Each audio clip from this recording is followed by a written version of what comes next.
کہانی کا عنوان غم ہستی، قسط نمبر 3۔ اس کا دل خون پمپ نہیں کر رہا تھا اور انہوں نے مصنوعی مشینوں کو نکال دیا تھا۔ یہ فیصلہ گو کہ بہت کٹن تھا مگر بہت ضروری تھا۔ چند گھنٹوں بعد ہی ڈاکٹر انم جب روم سے باہر نکلیں تو دکھ بھری نگاہوں سے اس کی جانب دیکھا تھا۔ وہ بنا کچھ کہے نفی میں سر ہلاتا ہوا دیوار سے ٹیک لگا کر چہرہ ہاتھوں میں چھپا کر گہرے گہرے سانس لینے لگا تھا۔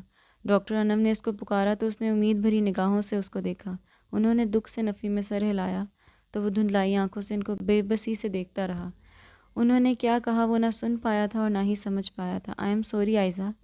اس نے دھیرے سے سر گوشی کی اور آنکھیں بند کر لی۔ آنسوؤں کا ریلا اس کے چہرے کو بھگونے لگا تھا۔ فلزا کو اس نے پہلے ہی گھر بھیج دیا تھا۔ آئزہ کا بھائی آ گیا تھا اور اس کے کندھے پر ہاتھ رکھا تھا۔ عمیر، میں نے سب کچھ کھو دیا ہے، اس نے سر ہاتھوں پر گرا کر فرش پر بیٹھتے ہوئے دردناک آواز میں کہتے ہوئے عمیر کو بھی رلا دیا تھا۔ عمیر بھی رو دیا تھا۔ اس کی لاڈلی بہن کو اللہ نے اتنے سال بعد خوشی دی تھی مگر وہ اس کو محسوس بھی نہ کر پائی تھی اور اس سے محروم ہو گئی تھی۔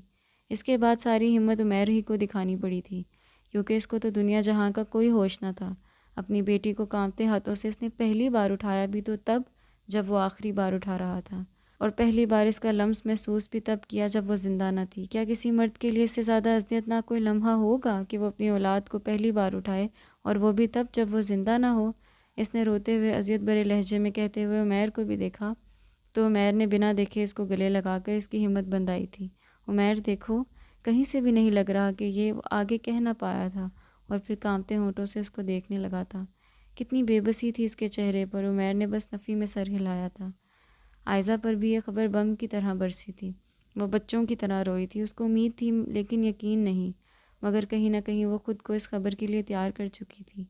حورین گھر آئی تو اس کو ہاتھوں میں اٹھا کر دیوانہ وار چومتی رہی مگر روئی نہیں تھی، جبکہ وہ اسے دکھ سے دیکھتا رہا۔ بچی کو سپرد خاک کر کے وہ گھر آیا تو فلزا نے بتایا کہ وہ سو چکی ہے۔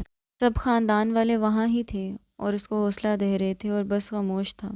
کمرے میں آیا تو آئزہ دعاؤں کے زیر اثر سو رہی تھی۔ آئزہ، اتنی ہمت والی گنی تم، مجھے تو آج اندازہ ہوا۔ میں نہیں سہ پا رہا یہ غم تو تم تو کیسے برداشت کر رہی ہوگی۔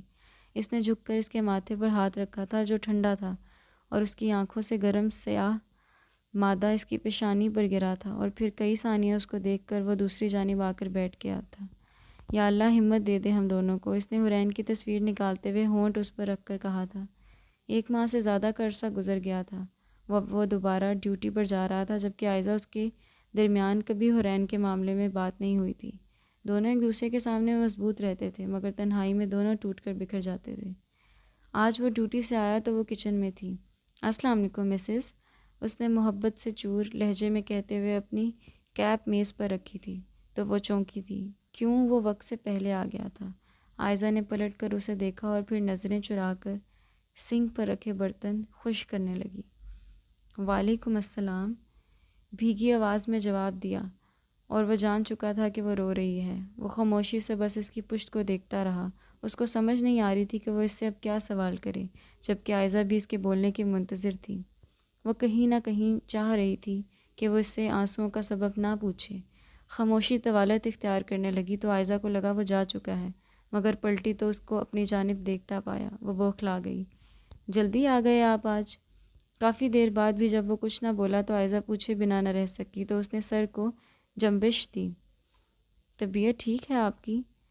وہ اس سے پوچھے بنا نہ رہ سکی کیونکہ آج سے پہلے وہ اتنی دیر خاموش نہیں ہوا تھا۔ آئزہ، اس نے گہری سانس لے کر جذب سے اس کو پکارا تھا تو آئزہ کو دل کی دھڑکنوں میں بے ترتیبی سی محسوس ہوئی تھی۔